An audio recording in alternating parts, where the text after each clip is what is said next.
ఇజ్రాయేలీలు యుద్ధానికి వెళ్ళేటప్పుడు దేవుణ్ణి ముందు పెట్టుకుని వెళ్ళేవాళ్ళు.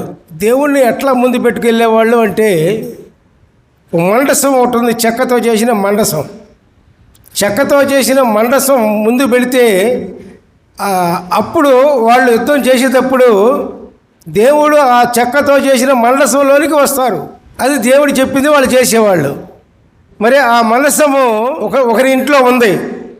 అప్పుడు ఆ ఇంట్లో ఉండటమేంటి అని దావీదు మహారాజు అసలు పురానికి తీసుకొద్దామని ఉద్దేశంతో మరి తీసుకురావడానికి బయలుదేరారు. బయలుదేరిన తర్వాత అప్పుడు ఏం జరిగిందో ఒకసారి మీరు చూస్తారు.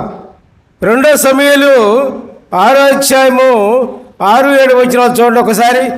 వారు నాకోను కళ్ళం దగ్గరకు వచ్చినప్పుడు ఎడ్లకు కాలు జారినందున ఉజ్జ చేయి చాపి దేవుని మండసమును పట్టుకొనగా యెహోవా కోపము ఉజ్జ మీదకు రగులుకొనెను. అతడు చేసిన తప్పును బట్టి దేవుడు ఆ క్షణమందే అతన్ని మొత్తగా అతడు అక్కడనే దేవుని మండసము వద్ద పడి చనిపోయాను. హల్లెలూయా, ప్రైజ్ ది లార్డ్.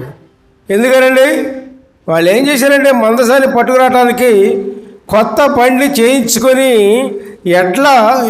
ఎడ్లతో తోలుకొనిచు ఆ బండి మీద మండసాన్ని పట్టుకొస్తూ ఉన్నాడు. మరి ఎద్దు కాలు జారినప్పుడు ఆ బండి ఒరిగింది. అప్పుడు మండసం పడిపోతుందేమోనని ఉజ్జ అనే వ్యక్తి చేయి చాపు పట్టుకోబోయాడు. అక్కడే మరణించాడు. దేవునికి స్తోత్రం. Hallelujah, praise the Lord, praise the Lord, praise the lord.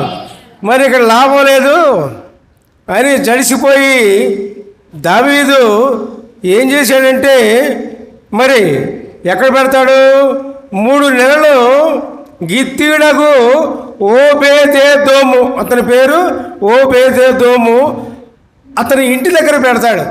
అక్కడ 3 నెలలు ఉంచుతాడు అక్కడ ఆ మందసాన్ని.